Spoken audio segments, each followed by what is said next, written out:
Zee 24 तास एक पाऊल पुढे। नरेंद्र मोदींच्या नेतृत्वावरून शिवसेनेमध्ये सध्या गोंधळाचं वातावरण असल्याचं चित्र आहे। उत्तराखंड प्रलयातल्या मदतीवरून सामनाच्या संपादकीयमध्ये मोदींवर टीकास्त्र सोडल्यानंतर अगदी काही तासांतच खुलासा करत उद्धव ठाकरेंनी ती टीका नव्हतीच अशी सारवासारव केली। या उलटसुलट भूमिकेमुळे शिवसेना नेतृत्वाचा वैचारिक गोंधळ मात्र ठळकपणे समोर आला। कधी नरेंद्र मोदींच्या विरोधी सूर तर कधी मोदींचं समर्थन। मोदींच्या नेतृत्वावरून शिवसेनेतला गोंधळ वारंवार दिसू लागलाय।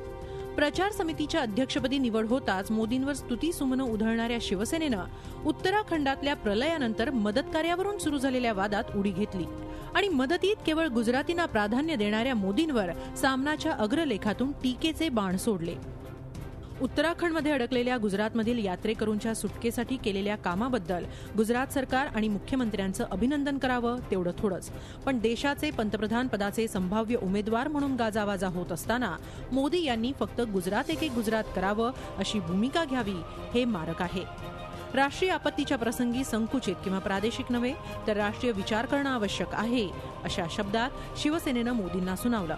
नरेंद्र मोदी हे प्रधानमंत्री पदाचे दावेदार आहेत। त्यांनी फक्त एका राज्याच्या मदतीची भाषा करू नये।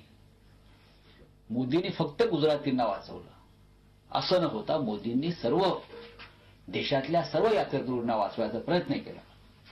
ही जर भूमिका समोर आली असती तर निश्चितच ते महत्वाचं ठरलं असतं।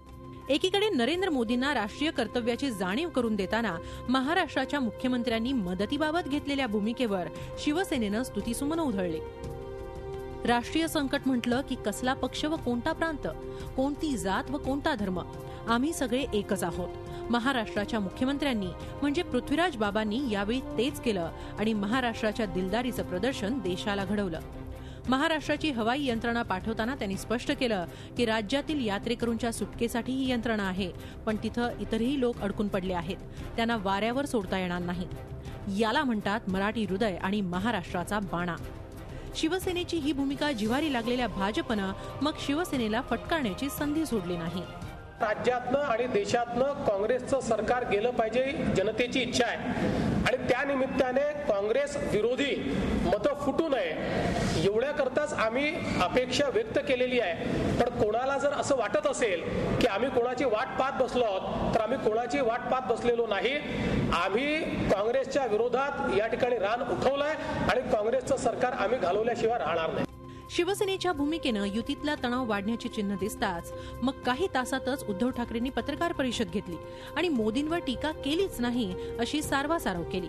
नरेंद्र मोदींवरती आम्ही कोणती टीका केलेली नाही, पण त्याचबरोबर एक गोष्ट सांगतो की नरेंद्र मोदी पंतप्रधान पदाचे उमेदवार उद्या होतील नाही होतील हा एक विषय आहे आणि मोदींची दुश्मनी असण्याचं आमचं काही कारण नाहीये। आधी पंतप्रधान पदाच्या उमेदवार म्हणून सुषमा स्वराज यांच्या नावाला पाठिंबा देणाऱ्या शिवसेनेनं मोदींच्या उदयानंतर पंतप्रधान पदाचा उमेदवार जाहीर करा असा आग्रह धरलाय। त्याला समांतर असा छुप्या मोदी विरोधाचा अजेंडा सामना संपादकीयमधून राबवला जात नाहीये ना अशीही चर्चा आता सुरू झालीय। त्यातच मोदींबाबत धरसोड भूमिकेमुळे शिवसेनेतला वैचारिक गोंधळही समोर आलाय। दिनेश दुखंडेसह bureau report Zee media Mumbai. Zee 24 तास एक पाऊल पुढे।